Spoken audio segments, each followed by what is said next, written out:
ครับงานวิจัยนี้เนี่ยผมกับอาจารย์เนี่ยได้คิดค้นขึ้นมาเพราะว่าอยากช่วยเหลือชาวเกษตรกรของบริษัทโฮมซีดที่จังหวัดเชียงใหม่ครับคือ30 ปีที่แล้วเนี่ยผมได้ไปถามทางบริษัทแล้วก็เกษตรกรเนาะว่าวิธีการเดิมเนี่ยเขาจะใช้แก้วเคาะดอกลงมาแบบนี้ซึ่งมันเป็นระยะเวลาที่ค่อนข้างที่จะนานพอสมควร1ดอกเนี่ยเขาจะเคาะอยู่ที่ประมาณ5-10 วินาทีอย่างเงี้ยครับพวกผมจึงได้คิดค้นเครื่องดูดเกสรดอกดาวเรืองตัวผู้นี้ขึ้นมาเพราะว่ามันไวแล้วก็ไม่ได้เสียเวลาแล้วก็ไม่เสียเกสรด้วยซึ่งในแบบเดิมเนี่ยมันจะเสียเกสรเพราะว่าบางทีถ้าเราเคาะใช่ไหมครับ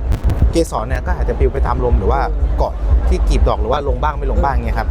แต่ถ้าเป็นเครื่องดูดของผมเนี่ยขออนุญาตนะครับเครื่องดูดของผมเนี่ยจะเป็น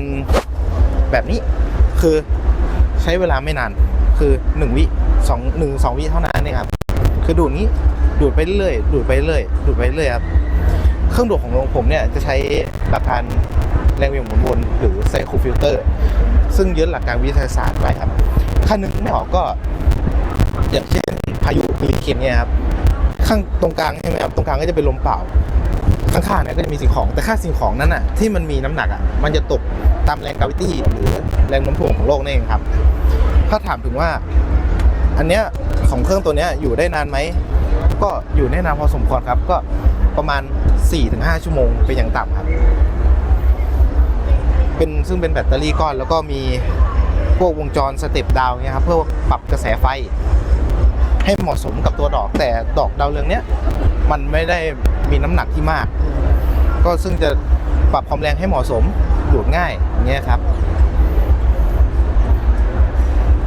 แล้วก็อย่างหนึ่งคือที่เขาดูดไปเนี่ยเพราะว่าเขาจะไปอันนี้คืออะไรครับอันนี้คือเมล็ดพันธุ์ของดอกดาวเรืองครับแต่ผมไม่แน่ใจว่าเป็นตัวผู้หรือตัวเมียแต่ผมคิดว่าน่าจะเป็นตัวเมียครับแล้วอันนี้อะคะสีเหลืองนี่คือเกสรของดอกดาวเรืองตัวผู้ตัวนี้ครับอันนี้คือแค่50 ดอกนะครับ50 ดอกใช่เอาไปทำอะไรนี่ไปผสมอะไรเขาเอาไปผสมกับดอกดาวเรืองตัวเมีย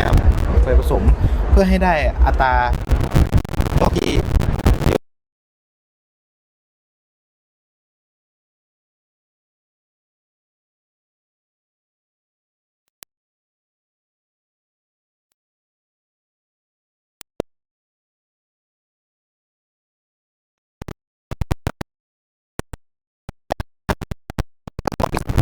แต่ก็ไม่ค่อยเห็นเพราะว่ามันดังไปแล้วครับ